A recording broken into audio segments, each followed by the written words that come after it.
tu as la Grande Loge nationale française, donc la GLNF, qui représente un petit peu le courant, on va dire, plus spiritualiste et plus traditionnaliste. Non pas que les autres ne sont pas traditionnalistes, évidemment, mais tout cela est à prendre avec des pincettes, des guillemets et toutes les nuances possibles. Mais voilà, on est plus dans ce côté spiritualiste de la franc-maçonnerie. Pour rentrer, par exemple, dans ce type de courant-là, la croyance en Dieu, ou du moins en un principe créateur, peu importe le Dieu que tu choisis de ta religion, est requise. Et donc, voilà, tu as un lien direct entre la foi et la pratique maçonnique. Le deuxième courant est un courant qui va être plus philosophique, d'accord, qui va être représenté probablement par la Grande Loge de France. Et donc, ça va être un courant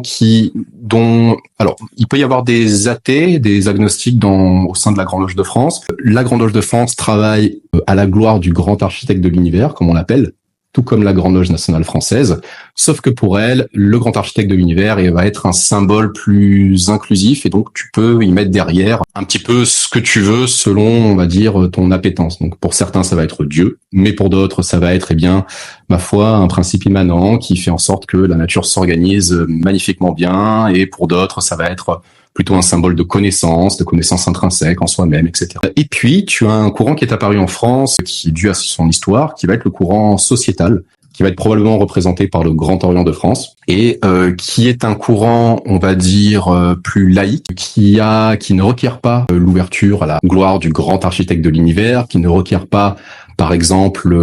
que la Bible soit présente en loge, qui est un prérequis pour les deux autres, et puis qui surtout se différencie des autres dans le sens où elle va avoir des discussions plus sociétales, c'est-à-dire qui vont toucher des sujets qui vont porter sur la vie de la cité, d'accord, directement dans la société. Donc ça peut être des opinions politiques, on va dire au sens, peu importe le sens que tu souhaites donner derrière ce mot, mais en tout cas qui vont peut-être se détacher du symbolisme et parler plus de sujets sociétaux. Évidemment, je mets tous les guillemets du monde parce que je connais des loges qui sont très symboliques au sein du Grand Orient, qui font du symbolisme et qui font pas de sociétal. Je connais des loges du Grand Orient qui sont au contraire très sociétales. Donc voilà, le Grand Orient a cette particularité vraiment pour le Grand Orient, la démarche maçonnique passe aussi par la démarche sociétale, la démarche d'aller justement donner son avis et essayer de réfléchir sur les problèmes de la cité.